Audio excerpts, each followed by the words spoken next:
kwa kipindi cha Januari mpaka Machi 25, ambapo TAKUKURU imewezesha halmashauri ya manispaa ya Iringa kukusanya mapato yenye jumla ya shilingi milioni 105,367,837, na hii inatokana na ufuatiliaji wa ukusanyaji wa ushuru wa vyanzo mbalimbali vya mapato,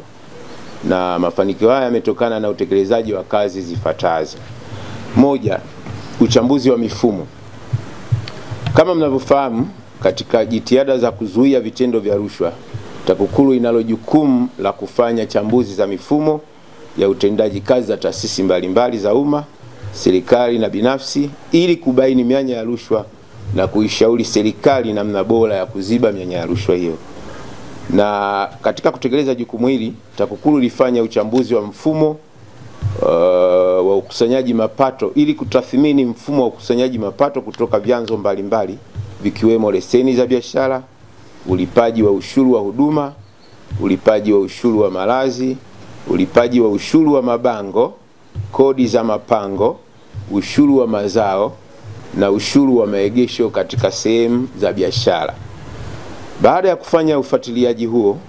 katika kata 18 kwa kushirikiana na ofisi ya mkurugenzi wa manispaa, jumla ya shilingi milioni 377,758,331 zilikusanywa kutoka shilingi milioni 272,390,494 zilizokuwa zimekusanywa kwa mwezi Februari 2025, na ambapo sasa katika hapo kutakuwa na ongezeko la shilingi milioni 105,367,837 ambazo zimepatikana.